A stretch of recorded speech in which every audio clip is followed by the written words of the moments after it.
आज से 6.5 करोड़ साल पहले एक बड़ा एस्ट्रॉइड पृथ्वी से टकराया।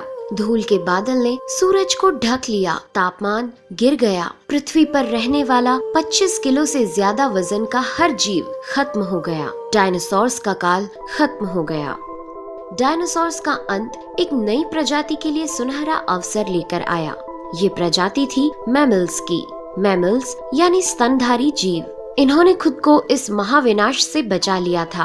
अत्यंत गर्मी से बचने के लिए ये जमीन के अंदर रहने लगे थे और जिंदा रहने के लिए इन्होंने सब कुछ खाना शुरू कर दिया। इतने बड़े महाप्रलय के गुजरने के बाद धरती फिर से सामान्य हो गई थी। सतह पर फिर से नए पेड़ पौधे उगने लगे थे और धरती पर जो 5% जीव बच गए थे, उनमें एडाप्टिव रेडिएशन की प्रक्रिया से बहुत सारी नई प्रजातियां जन्म लेने लगी। इयोसीन इपोक में 5.5 करोड़ साल पहले बंदर जैसी प्रजातियां आई। इनकी आंखें सर में आगे की तरफ थी। इसी काल में प्राइमेट्स के सर के अंदर एक महत्वपूर्ण इवोल्यूशन हुआ। इनकी स्पाइनल कॉर्ड को मस्तिष्क से जोड़ने वाला छेद, जिसे फोरमेन मैग्नम कहते हैं, वह स्कल के पिछले हिस्से के बेस से सेंटर की तरफ शिफ्ट होने लगा। यानी कि अब जो प्रजाति आई वह सीधे खड़े होकर चलने में सक्षम थी। आज से 4.7 करोड़ साल पहले धरती के वातावरण में लगातार बदलाव होने शुरू हुए। धरती के टेक्टोनिक प्लेट्स में हलचल हुई, जो धरती के 2 बड़े महाद्वीपों को एक दूसरे के पास ले गई। ये वही भूभाग है जहां आज हम भारतीय रहते हैं। ये है इंडिया, जो एशिया महाद्वीप की ओर तेजी से बढ़ रहा था। इन दोनों महाद्वीप के आपस में टकराने की वजह से हिमालय जैसी पर्वतमालाएं खड़ी होने लगी। यह वही पर्वतमाला है जिसे आज हम जानते हैं दुनिया की सबसे ऊंची चोटी माउंट एवरेस्ट के नाम से। ये पर्वतमालाएं इतनी ऊंची थी कि इससे मौसम का पैटर्न बदलने लगा, जिससे पृथ्वी ठंडी होने लगी। इस पर्वत श्रृंखला से गिरने वाला बर्फ आगे चलकर कई नदियों का निर्माण करने लगा। यह वही नदियां हैं जिससे आज हमारी आधी से ज्यादा आबादी को पीने का पानी मुहैया होता है। ओलिगोसीन इपोक में 3 करोड़ साल पहले ग्लोबल कूलिंग हुई। घास के मैदान बढ़ने लगे और जंगल घटने लगे। तब ऐसे जानवर विकसित हुए जो खुले मैदान में रहने के लिए उपयुक्त थे, और इन्हीं में दूसरे जानवरों को खाने वाले जानवर भी विकसित होने लगे। 1 करोड़ साल पहले पृथ्वी वह रूप लेने लगी थी जिसे आज हम देख रहे हैं। धरती का वातावरण लगभग पूरी तरह से आज के समान बन चुका था और धरती के सारे महाद्वीप लगभग पूरी तरह से जाने पहचाने थे। लेकिन परिस्थितियां फिर बदलने लगी। 40 लाख साल पहले धरती की टेक्टोनिक प्लेट में एक बार फिर से हलचल हुई और अफ्रीका के पूर्वी इलाकों में एक नई पर्वत श्रृंखला का निर्माण हुआ। ये पर्वत श्रृंखला थी ईस्ट अफ्रीकन रिफ्ट वैली। इस पर्वत श्रृंखला के उभर जाने से यहाँ के हरे भरे जंगलों में आने वाली मौसमी हवा का मानसून पूरी तरह रुक गया और इस वजह से यहाँ के जंगलों में बारिश आनी बंद हो गई। यहीं इसी जंगल में रहते थे द ग्रेट एप्स। ये हैं हमारी काफी दूर के रिश्तेदार। हमारे ये पूर्वज कहलाते हैं पेरोलापिथिकस या पेरोला। हमारे परिवार की शुरुआत इसी ग्रेट एप्स से हुई। पेरोला पेड़ों पर रहते थे और फल खाते थे। वजनी होने के कारण ये एक डाल से दूसरी पर नहीं जा सकते थे, इसलिए ये हमेशा झूलते रहते थे। कभी कभी ये अपने 2 पैरों पर भी खड़े हो जाते थे।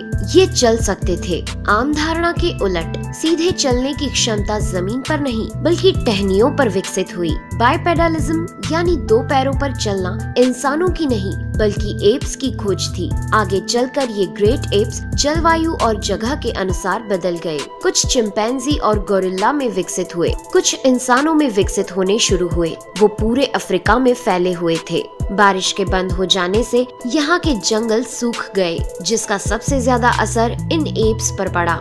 जंगल सूख जाने से इन एप्स के लिए खाने की समस्या उत्पन्न हो गई और इसीलिए अब ये पेड़ों से उतरकर खाने की तलाश में जमीन पर अपने कदम रखने लगे।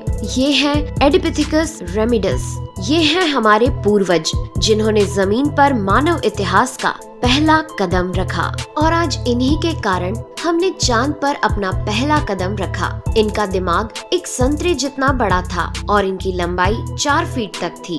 ये हमारे वंश के सबसे पहले सीधे चलने वाले जीव थे। कई हजार सालों के विकास क्रम के बाद ये 2 पैरों पर चलने लगे। इससे ऊर्जा कम खर्च होती थी और ये चलते चलते भी खा सकते थे। 2 पैरों पर चलने से अब ये सीधे खड़े होकर दूर दूर तक नजर रख सकते थे। समय के साथ साथ विकास की प्रक्रिया चलती रही और हमारे पूर्वज धीरे धीरे विकसित होने लगे। 23 लाख साल पहले हमारे पूर्वजों का दिमाग काफी बड़ा हो गया था। ये थे होमो हेबिलियस। इन्होंने पहली बार पत्थर को हथियार की तरह इस्तेमाल करना शुरू किया। जैसे ही इस मामूली से पत्थर पर धारदार किनारा बना, हमारे पूर्वजों के पास एक हथौड़ा आ गया। हमें काटने का हथियार मिल गया, जिससे वह हजारों ऐसे काम कर सकता था जो वह पहले नहीं कर पाता था। पत्थर के इस्तेमाल ने अंगूठे और उंगलियों को मजबूती दी, जिससे हम और अधिक कुशल तरीके से इनका इस्तेमाल करने में सक्षम हो गए। समय बीतने के साथ ही हमारे पूर्वज अब समूह में अन्य जानवरों का शिकार करने लगे थे। ये थे होमो इरेक्टस, जो अन्य जानवरों से ज्यादा होशियार थे। इन्होंने ही सबसे पहले आग का इस्तेमाल करना सीखा। आग की खोज हमारे पूर्वजों के लिए सबसे बड़ी खोज थी। ये उन्हें गर्मी, रोशनी, अंधेरों और जंगली जानवरों से सुरक्षा देती थी और इसी वजह से अब परिवार भी बनने लगे। इन्होंने आग पर मांस को पकाना सीख लिया था। आग पर खाना पकाने का मतलब था कि मांस को चबाने और पचाने में ऊर्जा का कम खर्च होना और इसी वजह से ये ऊर्जा अब इनके दिमाग में खर्च होने लगी और इन्हें कैलोरी और ज्यादा ताकत मिलने लगी, जिससे हमारे पूर्वजों का दिमाग काफी बड़ा हो गया। 2 लाख साल पहले आज के इंसान ने अपना रूप ले लिया था। लैरिंग्स यानी आवाज की जो नली हमारे पूर्वजों में गले के ऊपर थी, वो नीचे आ गई थी। अब हम ज्यादा जटिल आवाजें निकाल सकते थे।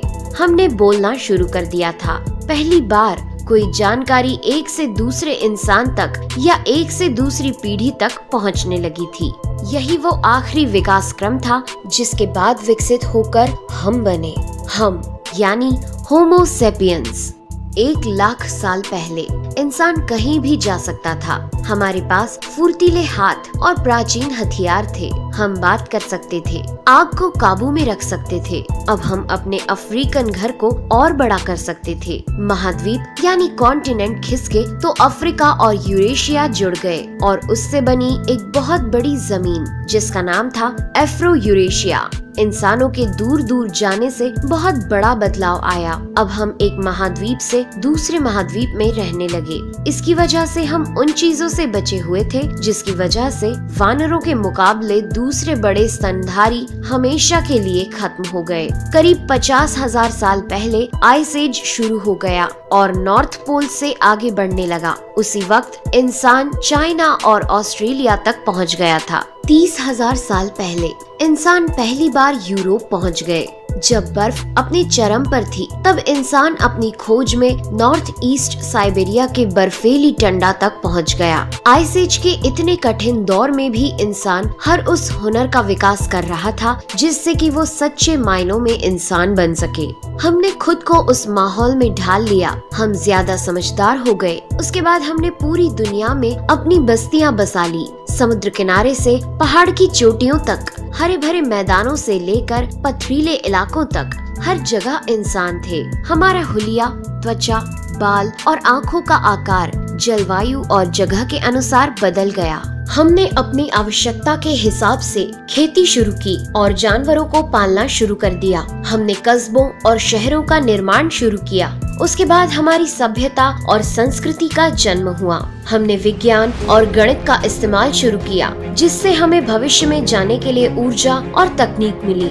ये है हमारा समय। अब हम पूरी तरह विकसित हैं। हमारे जैसा इस धरती पर अब कोई जीव नहीं। आज हम जानते हैं कि हम कौन हैं, कहां से आए हैं, लेकिन ये तो बस शुरुआत है। अभी हमारा सफर खत्म नहीं हुआ है। हमें अभी और आगे जाना है। आने वाली चुनौतियों का सामना करना है और खुद को और विकसित और आधुनिक बनाना है। दोस्तों आज के एपिसोड में बस इतना ही। वीडियो अच्छा लगा हो तो प्लीज लाइक करें और चैनल को सब्सक्राइब कर हमारा सपोर्ट जरूर करें। यदि आप नए हैं तो इस चैनल पर हमारे बाकी वीडियोस भी विजिट जरूर करें। साथ ही सब्सक्राइब कर नोटिफिकेशन बेल को भी ऑन कर लें। मैं हूं आपकी दोस्त नेहा आगरकर। फिर से मिलेंगे एक नए एपिसोड में। तब तक के लिए दीजिए इजाजत। नमस्कार।